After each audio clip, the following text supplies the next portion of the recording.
Sabdamu apa bagai air segar, sejuk dan damai saat ku dengar, mengalir tenang tiada henti, sumber hidup dan kasih sejati. Halo sahabat Santo Paulus, selamat bertemu kembali di channel ini. Di episode kali ini, saya akan memenuhi permintaan Anda untuk membahas lebih detail tentang dosa sakrilegi. Pertama-tama kita perlu mengetahui arti dari kata sakrilegi. Kata sakrilegi berasal dari bahasa Latin. Dasar katanya yaitu sacrum atau sacra, yang artinya suci atau yang disucikan, sakral atau yang disakralkan. Sementara dalam bahasa Inggris, sakrilegi berasal dari kata sacrilegious yang berarti asusila, yang melanggar kesucian atau yang mencemarkan kesucian.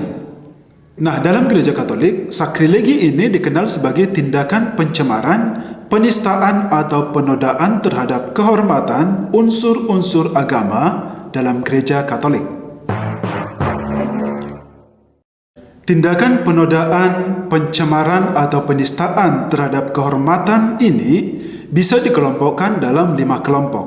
Kelompok pertama, penodaan atau penistaan terhadap pribadi atau kelompok yang disucikan atau yang disakralkan untuk Allah. Siapa-siapakah mereka ini? Mereka ini adalah paus, para uskup, para imam, rohaniawan, atau biarawati. Jadi, seseorang akan jatuh ke dalam dosa sakrilegi jika dia dengan sengaja dan sadar memperlakukan sekelompok atau seseorang yang mengkhususkan dirinya untuk Tuhan secara tidak pantas.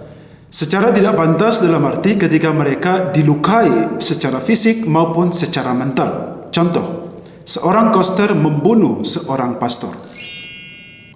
Kelompok kedua, penodaan atau penistaan terhadap sakramen Ekaristi. Seseorang akan jatuh ke dalam dosa sakrilegi jika dia menerima komuni dalam misa secara tidak pantas atau dalam keadaan dosa berat. Contoh, seorang pembunuh menerima komuni sebelum dia menerima sakramen tobat. Kelompok ketiga adalah penodaan atau penistaan terhadap benda-benda suci atau benda-benda yang disakralkan dalam gereja Katolik. Benda-benda suci ini seperti patung Yesus, patung Bunda Maria, perlengkapan misa, pakaian misa, dan lain-lain.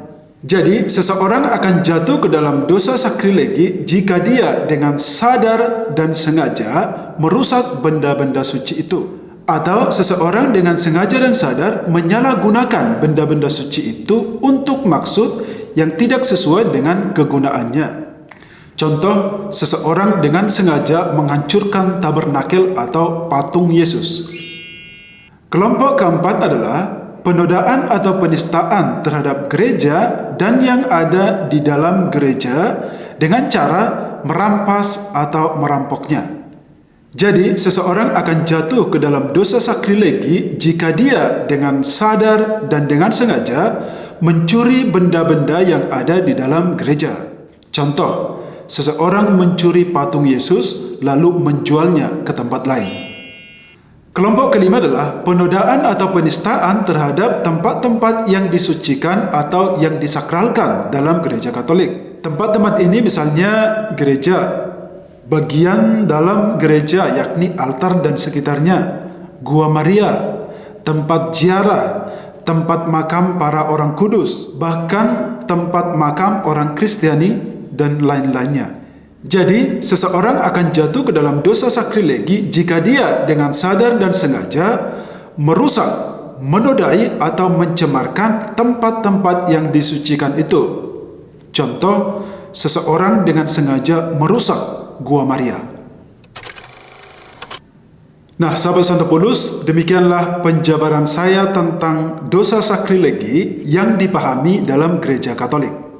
Satu catatan yang harus kita pahami bersama adalah semua tindakan pencemaran atau penodaan ini masuk dalam kelompok dosa dan masuk dalam kategori dosa berat jika semua itu dilakukan secara sengaja dan sadar.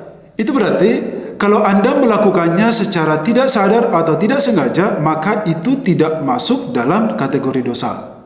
Contoh, ketika Anda menerima komuni dalam misa di gereja, pada saat Anda menerima hosti dari imam, tiba-tiba hosti itu terpleset dan jatuh. Itu berarti Anda tidak jatuh dalam dosa sakrilegi sebab Anda tidak sengaja menjatuhkannya. Atau misalnya ketika Anda bersih-bersih di gereja, saat Anda bersih-bersih di gereja itu, tangan Anda kesenggol patung Bunda Maria. Lalu patung Bunda Maria itu jatuh, hancur.